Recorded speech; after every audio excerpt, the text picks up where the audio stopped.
we had a nightmare. I'm just going to cancel that nightmare if you don't mind. Regardless, we have survived the prediction. So I'm going to go ahead and reward the people who chose for me to live, because we did live. Then we'll be going back to sleep momentarily.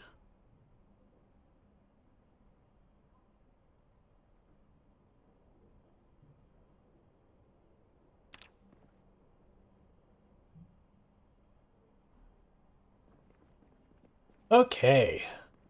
Well, that helicopter was interesting. Let's get some water real fast, and then it's time to recover all of our stuff.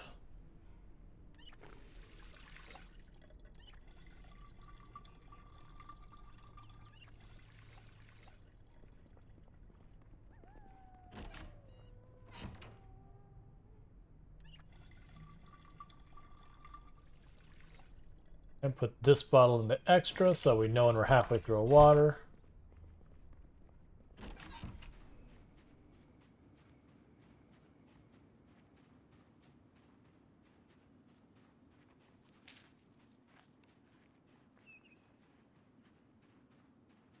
Yeah, for those who don't know this spot, north of Rosewood, that's a boot camp. That boot camp, if you go there, will actually have military gear. Like that's where we got our combat helmet and all that. You can find assault rifles. You can find the bullets for them. You can find military backpacks, military cloaks, all that stuff, or military coats and all that. But it's not high chance of any one specific thing being there. Like I've yet to find a military backpack there, but I've known others who have. I have found an assault rifle there, but I know most people said they've never seen them there. It's just there's like a set of like two barracks buildings that have military gear, and all the rest don't. So it's just not a lot of military loot, just a tiny bit of military loot. That said, I usually walk away with a pretty decent amount of, I believe, 5.56 if I go loot in that area.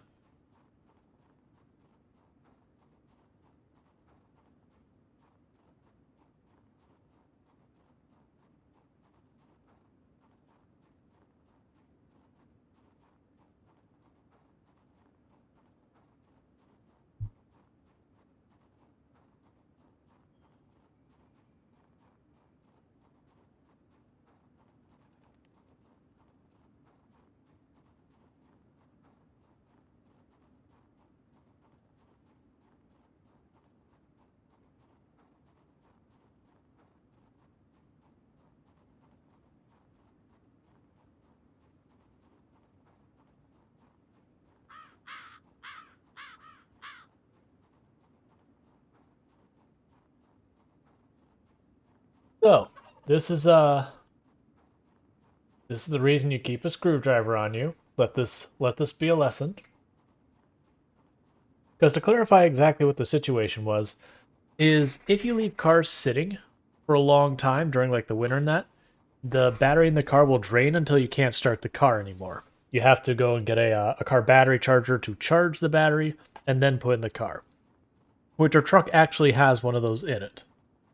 I don't have a generator there, but I would be able to drop it off at the gas station, power up the battery, and all that. Now, to avoid that, we yanked the battery out of the station wagon and put it in its trunk. That way, when the winter rolls by, it shouldn't be a problem. Now, the issue is, normally I always keep a screwdriver on my character for taking apart electronic stuff if I feel like it. But we haven't done that in ages, because I don't particularly care about leveling my electronic skill. It's already at 4 and some change. There's really nothing it's preventing me from doing that I actually care about doing. So I was finally like, we'll just get rid of the screwdriver. I don't need this weight on my person, even though it's a very negligible amount of weight. So unfortunately, I didn't have the screwdriver to put the battery back in the car, which means it's impossible to start the car. So I effectively disabled my spare car, and then the tool I needed to re-enable it, I just didn't have.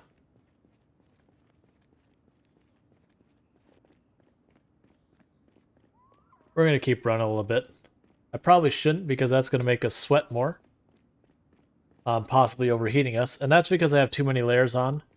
Like, really, my character is bundled up practically for the winter, and I'm just putting up with it.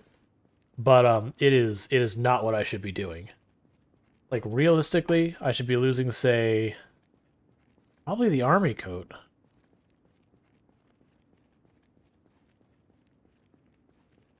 I mean, I should. Like, actually, I will. Okay, 1 second. Change this track. Every once in a while this track comes up, and I don't like this track.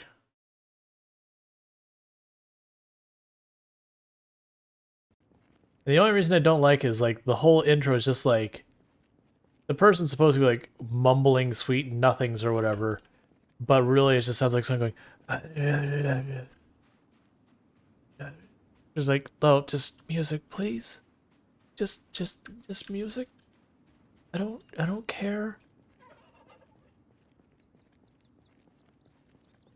Yeah, no, it's a real shame. We bonk. Welcome to the stream. Thank you for that follow. Totally get behind that name because we certainly bonk, we certainly stab, and we certainly poke.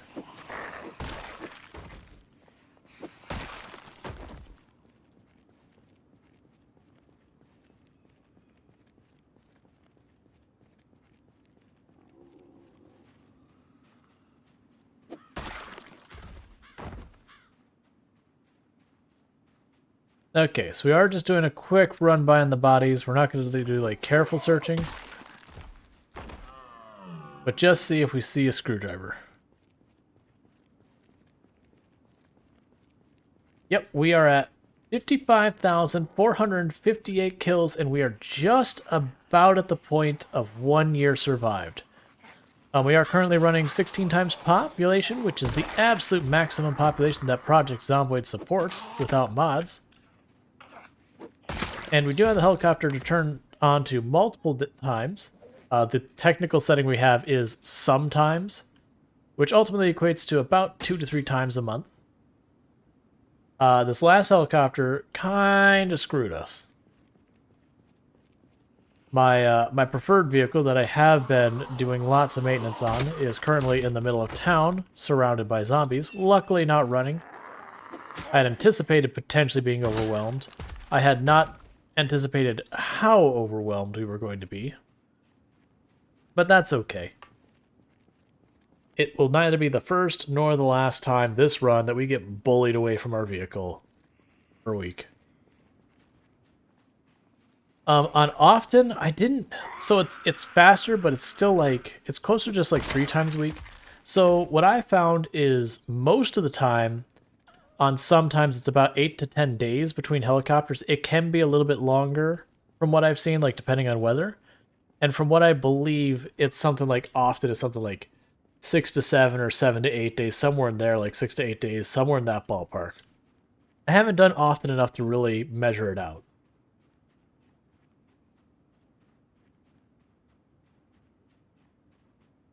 Yep. To give people an idea who are just tuning in, to give you an idea, to like show you what we have done. Map. So I've got the entire map loaded because people ask questions about the map, and this makes it so I can explain it, because I have been everywhere. So we spawned here in Ekron because I'm using the Pillows random spawn mod, so I didn't get choice. We have completely eradicated every zombie in Ekron, and my main base you'll see is up here by the gas station. From there, we went up to the country club. We have wiped out all of the zombies in the country club. And then we went to the factory warehouse area. We fully wiped out all the zombies there. And these dates aren't the first time I wiped it out. This is the last time I used sirens and that to clear the area. So I'm super beyond overdue to re-clear it. From there, we went up here. Wipe this out. Actually, now I need to remove this because that's battery's going to be dead, so it won't be a usable car. Actually, one of the things you'll find interesting, if you go to, like, see how much I've looted, I've marked every building I've looted. So if you look, or as far as loot is, I've looted just these handful of buildings in Ekron. I loot a handful of farms and all that when I was trying to get into Ekron because, I needed tools and food and that just to make it. I looted basically nothing in the country club. Basically nothing here. Like, I hit a couple of these storage units, but not completely. And I hit, like, a house in Riverside. And that's just because that's where we were sleeping. From there, we went all the way down to, we've been working on Rosewood. And we've killed well over 10,000 zombies down here alone. Yeah. And to give you an idea just how much this many zombies changes thing is, I have the loot set exactly as its default for Apocalypse. So everything's on rare. Even with that, we have 25 katanas that we have found. And I think our machete count is at something like 18 or 20. So we have our infamous katana bed, where all katanas rest where we go to sleep every night.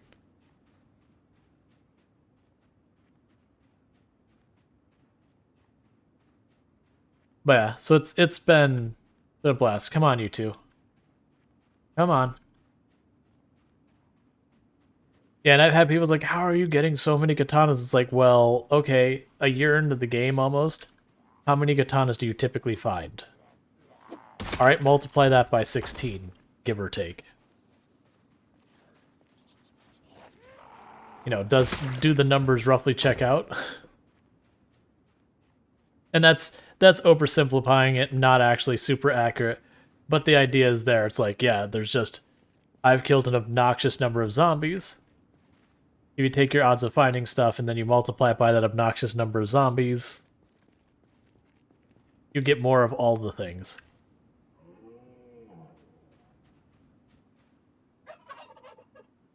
Gibbs screwdriver, please.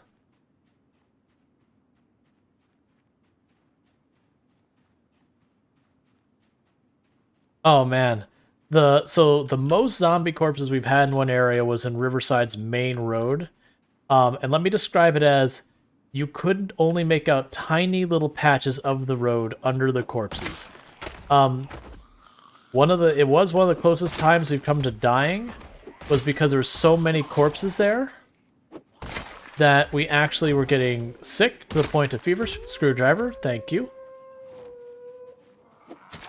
And, like, we nearly died because I couldn't get away from the corpses. We went from, queasy to, nauseous to sick to feverish. And when you hit feverish, your life just starts draining rapidly. So, like, when you die of the zombie plague in the game, the thing that's doing the most of the damage is you getting a fever, and just that fever just obliterating you. We got down to about 10% health before, between ripping off all of the clothes and shoveling all the ice cream into our mouth as fast as possible while running, I was able to get the fever under control. At this point... Oh, right. I have to actually put the battery in. That is the point.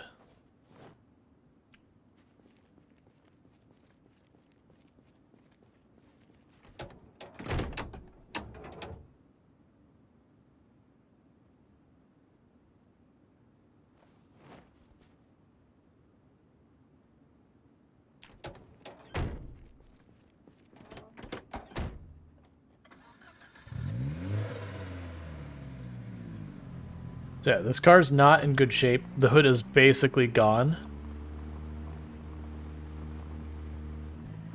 Yeah, I will. I'll leave a screwdriver in the trunk of this car. Alright, so what we need to do is just kill zombies. Because like I said, we had that big murder ball of zombies. They're going to be all spread out into groups of like 12, 18 zombies, stuff like that.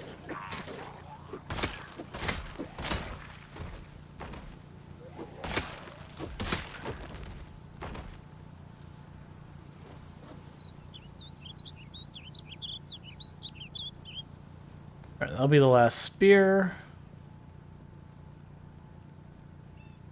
Time to flip the car. Please no. Please no.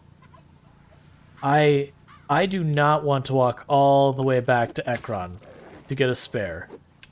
And if anyone's thinking, it's like, well, you wouldn't have to walk all the way back to Ekron because, you know, you just grab any car that you can start. It's like, well, unfortunately, once you get past winter, and I mentioned the whole thing where the batteries die, yeah, I do actually have to walk all the way back to Ekron to get a new car because all the batteries will be dead in the ones around here. And I don't think I could realistically. You are correct. I do already have a charged battery. That is fair. I don't know if you can remove the battery on a flipped car. I've never tried to do auto mechanic work on a flipped car.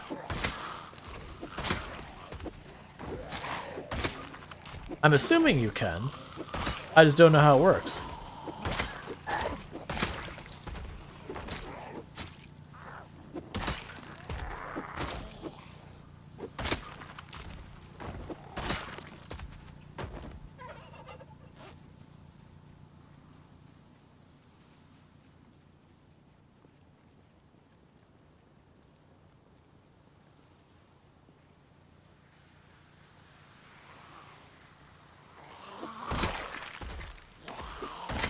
And for anyone who saw that nightstick of that shotgun, or like, Paw, grab the nightstick of the shotgun. I probably have close to 100 nightsticks. I very do not need nightsticks anymore. The shot. All right, that lasts a single hit.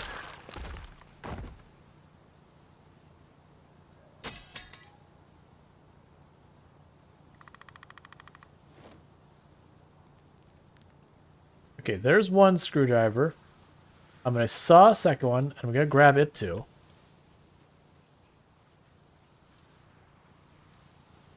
Yeah.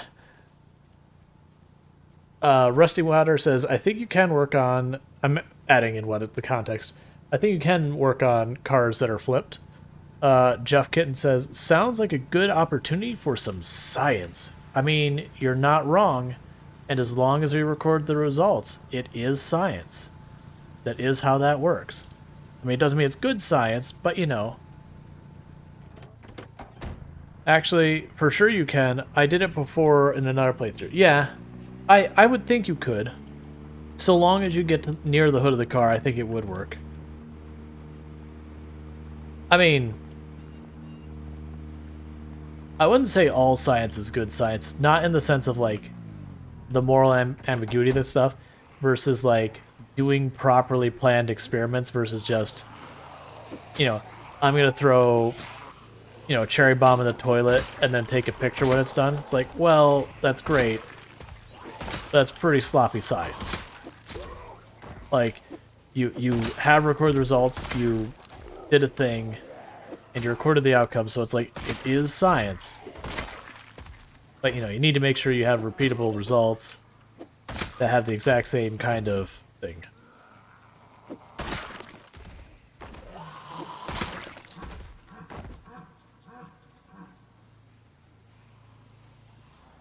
Wow, Zion's caping here. Judgment intensifies. Yeah, now the point was more, it's like, you can do experiment, like, all science can be beneficial, but some experiments, if they're done so sloppy, it's like, okay, well, you can't repeat the test. And that's a key component of science, is being able to go in after someone is like, I am making this claim based on my study. It's like, great. How did you do your test? Let's look at it. Let's do deviations for it. You know, let's test your theory, your hypothesis. You know, let's repeat what you've done, see if we get the same results, that kind of stuff.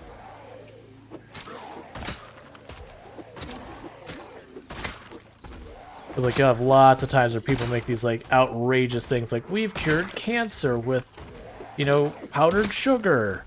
And you're going, all right, well, give me your information of how you did it. It's like, oh, no, that's classified. I'm like, uh-huh, which means you didn't do it. Okay, well, here's how we did it. All right, well, we tested it as well, and we didn't get the same results, so you're clearly, like, something is not adding up. Jeff, give me another toilet. I will repeat the experiment.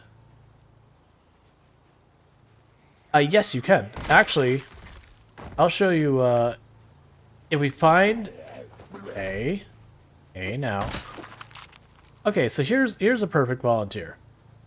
So, if we look at this jacket, I can't rip it. And that's because that X means it's destroyed. Now, if I go in here and say, you know what? Do I not have the things I need? I have my needle. Let me quickly rip the shirt so I have what I need.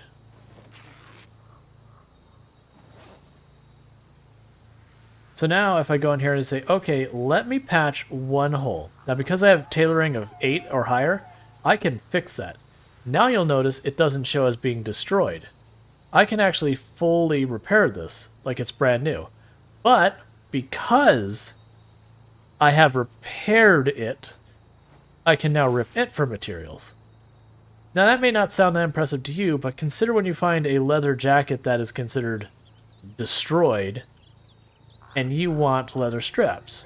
Well, you don't have to actually properly fix it. You can just put like a cloth patch over one of the holes, and then it'll be considered good enough condition that you can then rip the leather jacket, even though you put fabric on it, not leather. It makes sense. Don't worry about it. Don't question anything here.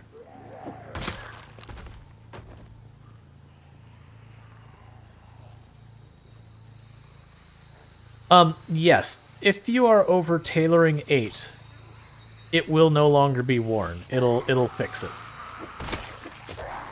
If you're less than tailoring 8, you're basically just slapping a piece of cloth over the hole. So you won't get the full defense bonus anymore. It'll still be damaged. I don't know if it'll still show as quote-unquote worn, but yeah.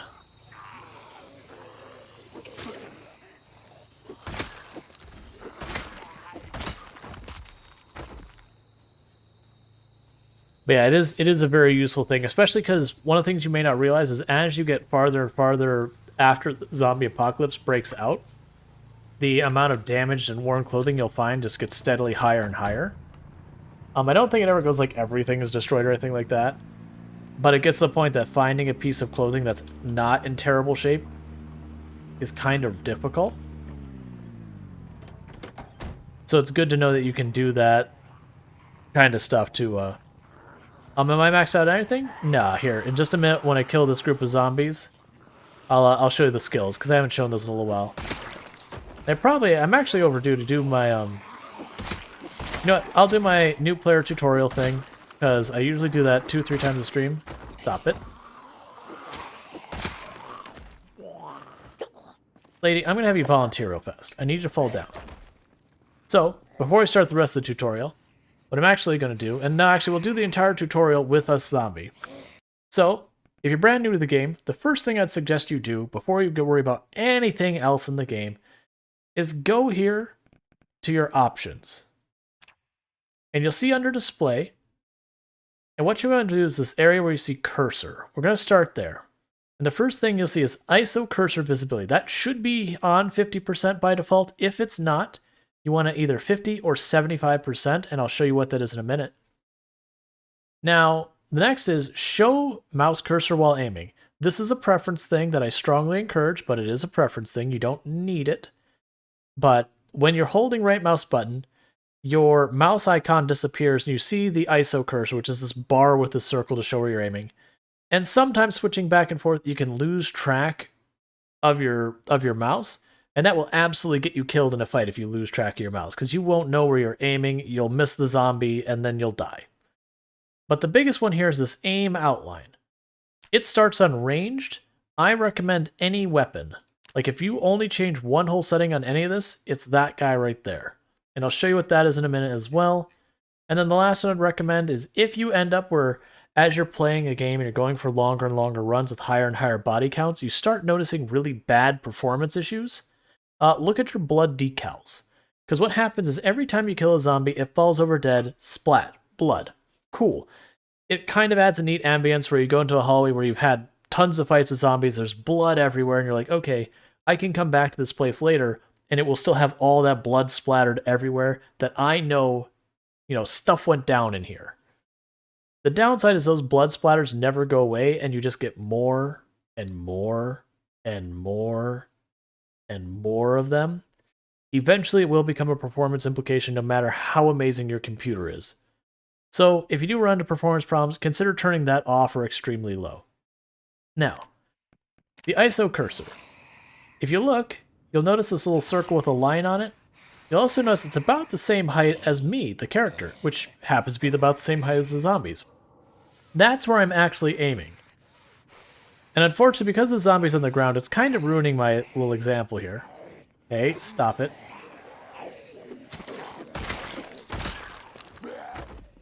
Alright, you get to be the volunteer. But you're not aiming at your mouse, you're aiming at that bar and circle.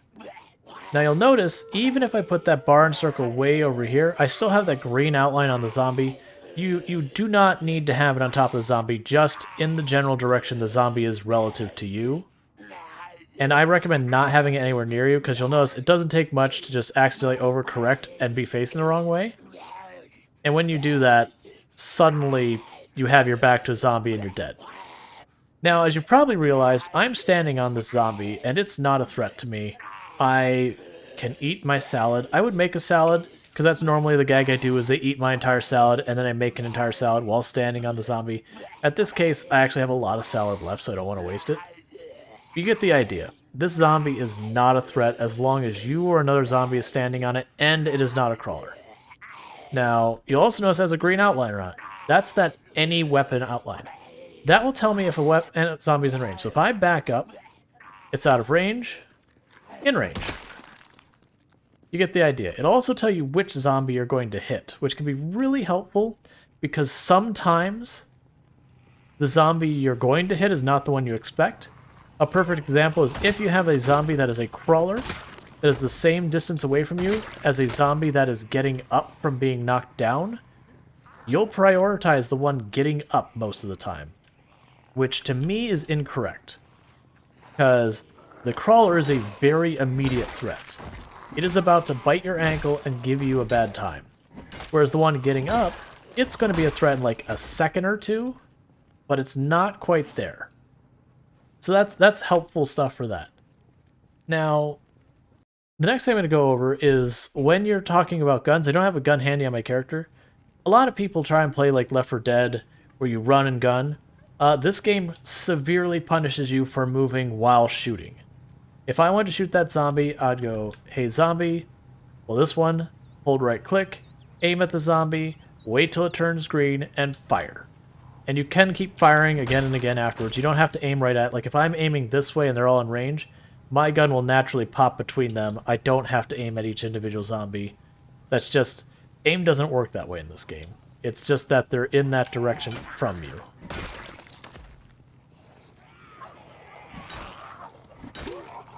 But now that I've done that, I will go through a couple of stats, which is probably the reason I wanted to do this spiel, because I do the spiel every stream for new players and all that. And if you do have any questions about any more hints and all that, or not hints, but like new player stuff, let me know. So these are the stats I have. The character I started, don't copy my build, because my build is a bad build. It's bad for new players, it's bad for advanced players. It is objectively and purposely a bad build. I refer to it as 0 to hero. And so, you know, the idea is I start with absolutely nothing on here. I started with 0 fitness, 0 strength, 0, all of this. So yeah. All of this has been worked up on this character. Now, if you're making a new character and you're new to the game, I recommend getting a lot of fitness and strength. If you can get yourself some nimble, nimble is easily the single most valuable stat in combat, hands down, no questions asked. It speeds up how fast you move when you have your weapon up. And then these you'll just gain as you go along. Yeah, so we are doing really well. Yep, so our skills have been coming along really well. Let's see. Never underestimate the power of tailoring. Tailoring is one of the single most powerful trade skills in the entire game. Like, very, very powerful. It is fairly tedious to level, though. The way you level is you just rip up clothes, and then you put patches on clothes, take them off, put them on, take them off, put them on, take them off, put them on, take them off. You get the idea. It is super tedious.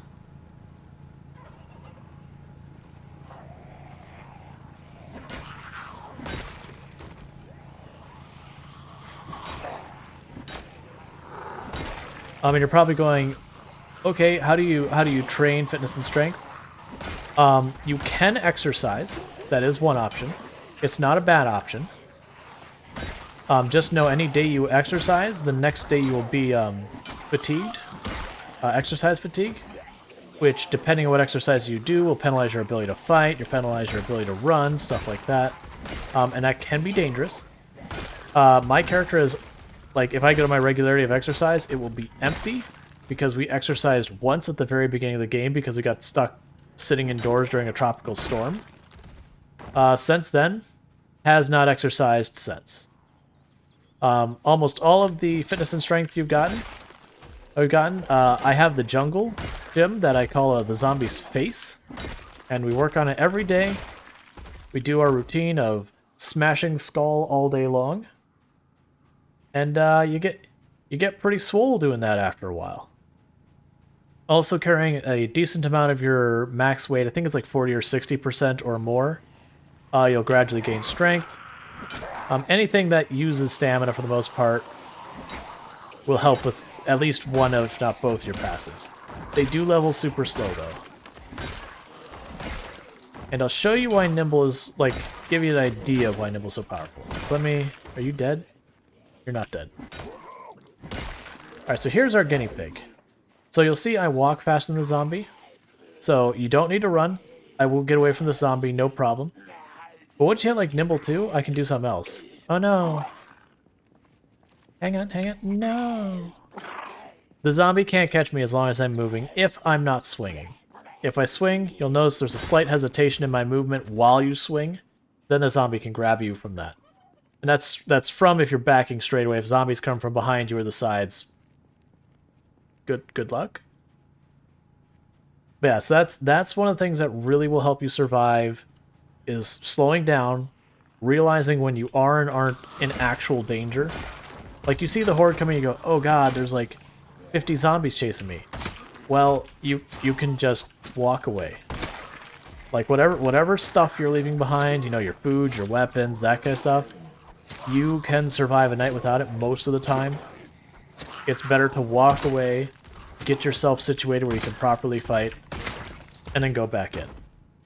And I say this as someone who's extremely stubborn and doesn't always make good decisions, because they want their freaking car that's in the middle of downtown Rosewood, and I shouldn't be going in here right now, but I want my car, and it's in the middle of freaking Rosewood, and I'm gonna go get my car that's in the middle of freaking Rosewood.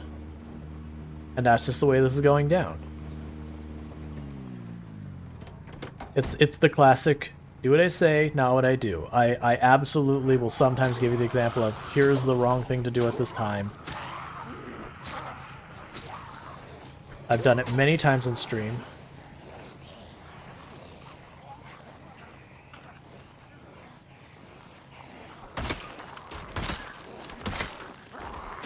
Oh, and don't be like, oh, I'm playing and I'm not killing zombies nearly as fast as you are. Yeah, that's true. Like, when you start a character, you're never going to start a character that has, like, 8 in combat skills and a whole lot of fitness and strength and a whole bunch of maintenance and all that. Like, that takes time to build up to. Takes a while. Weeping Willow says, hey, do you have any tips for getting started? I always struggle. So, the first pointer I will give more than anything else is slow down. The big thing I watch, especially new players will do, is they will start just immediately running around, like, again, like this is like Left 4 Dead or something like that, or State of Decay, where you jog everywhere, and then you just blitz the zombies kind of thing. And that will 100% get you killed. It's to the point. I'm gonna kill this zombie real fast. Well, I killed these zombies real fast.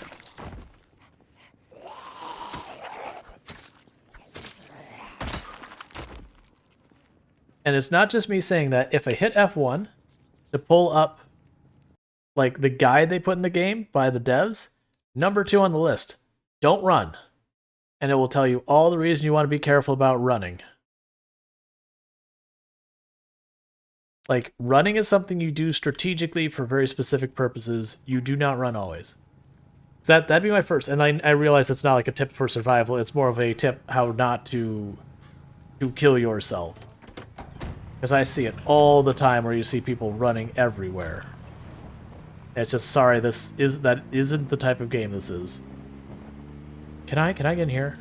I would like to get in here, actually. The next... yeah, we're fine. We can do this. The next thing I'd recommend, I'll try and show you here in a minute. I have a zombie behind there. You want to avoid corners. You want to go wide around corners as best you can.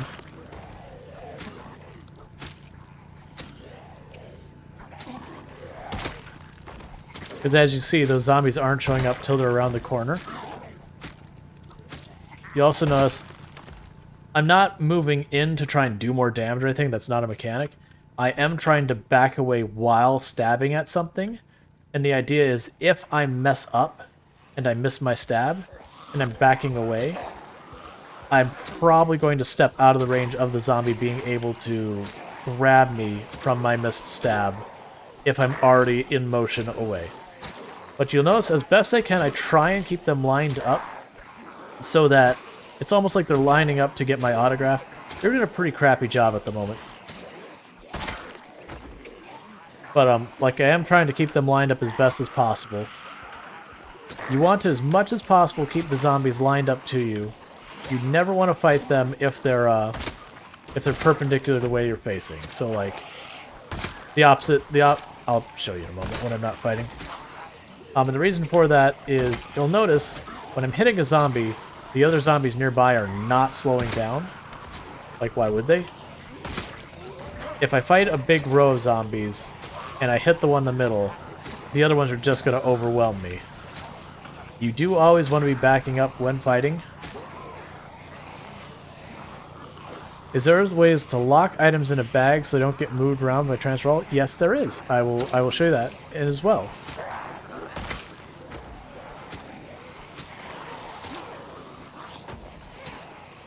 I just gotta deal with my my fan club here.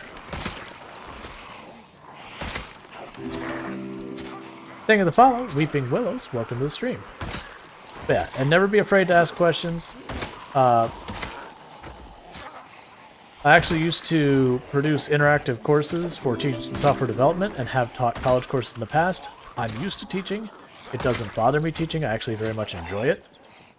So, like, you'll find I'm a very patient person. I do not mind repeating myself. And, like, I've also had people who are like, I'll tune in their stream and I'll be talking to them. It's like, oh, you must be sitting there screaming in your chair watching me mistakes. Like, no. I actually find watching people learn very entertaining and interesting. Because you get to see how people think. And that can be very informative, not of, like, the individual, but, like, helping challenge your perspective of the world type thing.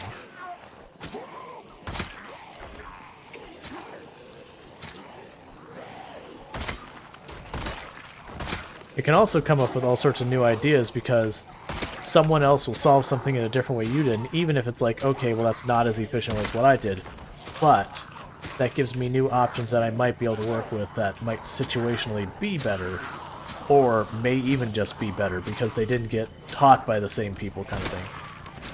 Alright. So as soon as these zombies are dead, and normally it takes me 2 stabs to sometimes 3 stabs to kill a zombie with a hunting knife at this level.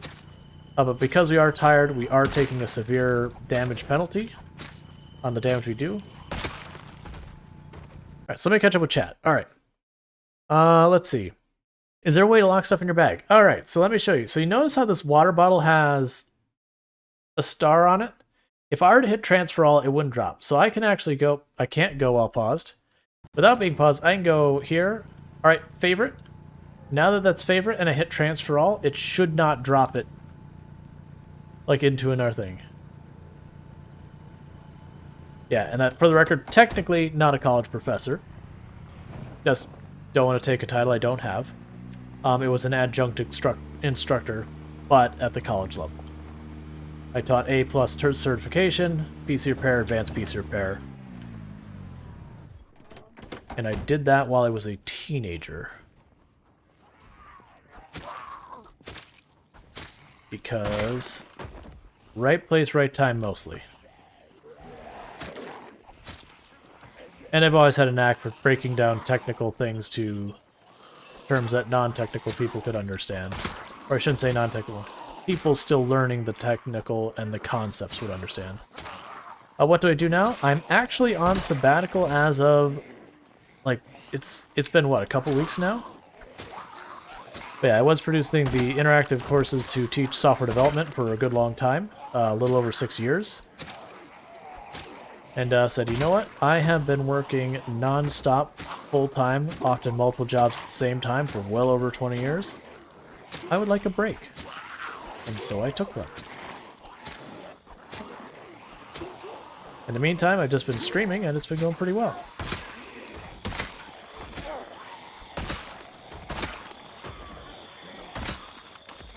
To be clear, when I say I'm on sabbatical, I didn't get offered a sabbatical by my company. I created a sabbatical by saying, "Hey, you know, I'm leaving now." It's a self-made sabbatical. I'm not being compensated. I'm not being paid. Like, I don't have a job I'm going back to.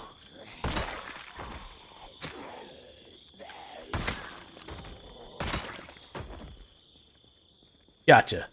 No, but I actually do agree with the idea that I do wish, like, getting sabbatical is just, like, I wish it was a normal thing that you would finish high school and you would take a sabbatical for a year or two or whatever and learn what you want and all that. But that's just another thing. Shock Trooper says, you said it was a bad idea to get in the car back right now. What should we be doing to be preparing for this? I do need to be thinning out the zombies and resupplying. So, like, right now, I'm kind of doing what I should be doing. I was really tempted to just push on in and grab it, which means I probably have to tow it out. But, I did deviate once we got drowsy. So it's like, okay, this is not bad. Not a college professor because he hates science and won't flip his car.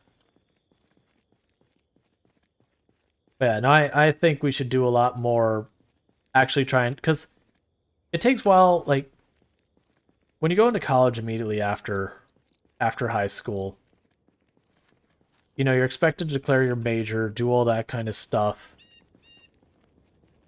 and you're just not ready for it. Like, you don't know what you like yet. Not in a professional working world, because you've been in school. School's like, here is your rigid structure. You might get to choose an elective or two per semester or whatever, depending on your school. But unless you're like in a magnet school, you have very little exposure to, like, different professions. You know of professions. Maybe you're lucky and you've gone to dabble. If you are, you're more fortunate than most.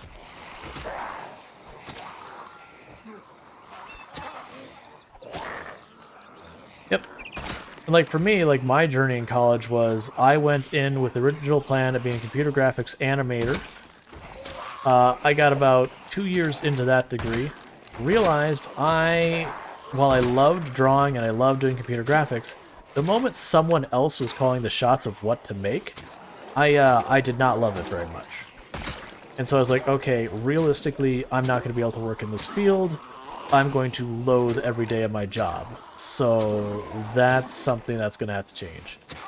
And I pivoted that to getting a degree that's a hybrid degree between computer science, electrical engineering, electrical signaling, and a bunch of stuff. It's just kind of a catch-all of a whole bunch of computer science related or tangentially related stuff. So a very broad comp sci-like degree.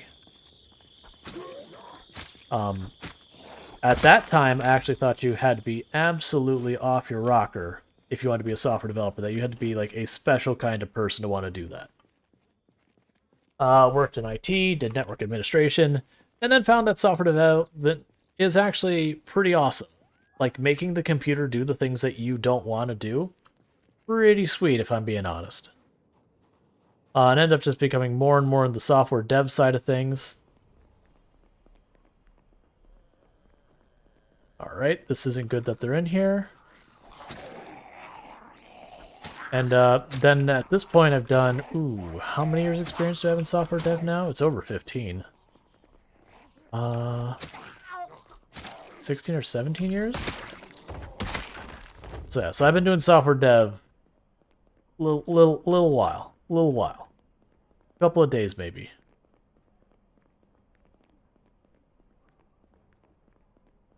Bah. Alright, so let's make our salad.